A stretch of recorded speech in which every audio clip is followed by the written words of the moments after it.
السلام عليكم ورحمة الله وبركاته. تحياتي لحضراتكم وفيديو جديد وحلقة جديدة من أخبار وكواليس النادي الأهلي. ما تنسوش أول حاجة بنبدأ بيها الفيديو بتاعنا الصلاة على النبي، اللهم صل وسلم وزد وبارك على سيدنا محمد وعلى آله وصحبه أجمعين. وما تنساش دعواتك لإخواتنا الفلسطينيين إن ربنا سبحانه وتعالى ينصرهم ويرفع عنهم يا رب، اللهم آمين. ولايك وشير علشان المعلومة توصل لغيرك. خلاص هنقفل بقى حديث الساعة وكواليس وبطولة كرامة جديدة تضاف إلى نادي الزمالك، ونقفل على الموضوع ده. إدارة نادي الزمالك هي المسؤولة وهي المتحملة عقوبات وكل ما يقع عليها من قبل لجنة الانضباط ومن اللوائح والمسابقات. هي أضرب مصلحتها يعني. خلاص ومبروك عليهم بطولة الكرامة، والحمد لله النادي الأهلي 3 نقاط بدون تعب ومواصلة المنافسة على بطولة الدوري العام. على السريع كده يا جماعة، كنا قلنا قبل كده إن اللاعب محمد الشناوي وصلوا عرض من نادي الوحدة السعودي. قيمة العرض 5 مليون دولار للاعب والنادي الأهلي، يعني 2.5 مليون دولار و2.5 مليون دولار، أو 3 للنادي الأهلي و2 للاعب.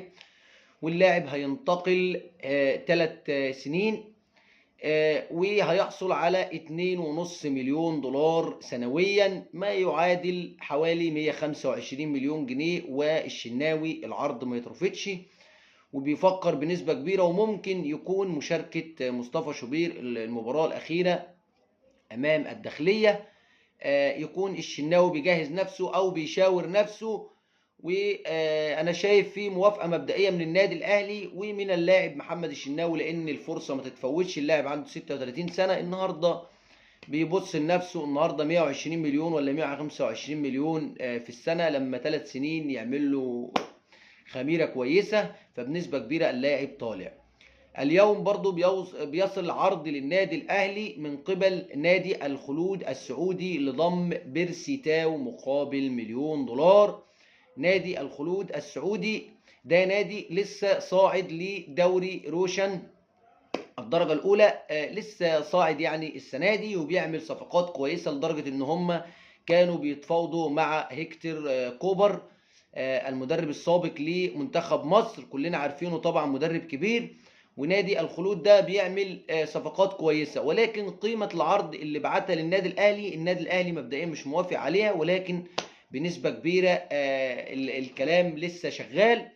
وبيرسي تاو يا جماعه بنسبه كبيره خارج، وفي اجانب كتير داخل النادي الاهلي اللي ما كانش الكل خارجين. هنشوف الموضوع هيوصل على ايه. انا بس حبيت ابلغ حضراتكم بالمعلومه على السريع. وبالنسبه للاعب احمد القندوسي، اداره نادي سيراميكا بعتت للنادي الاهلي علشان عايزين يجددوا الاعاره بتاعته كمان سنه. ولسه الكلام برضو ما بين النادي الاهلي وما بين اللاعب. النادي الاهلي كده كده مارسيل كولر مش مقتنع ومش عاوز اللاعب السنه دي، واحنا طبعا كلنا ضد هذا القرار، ولكن في الاول وفي الاخر دي رؤيه فنيه احنا ملناش فيها. وقلنا قبل كده اداره ولجنه التخطيط اللي بتاخد 150 الف جنيه على الفاضي كل سنه، لو كده يبقى ملهاش لازمه. وقلنا قبل كده للكابتن محمود الخطيب، بالنشر للكابتن محمود الخطيب ان هو يعيد النظر، ولجنه التخطيط تحاول تتكلم مع مارسيل كولر علشان اللاعب احمد القندوسي. هنشوف ايه اللي هيحصل وايه اللي هيتم.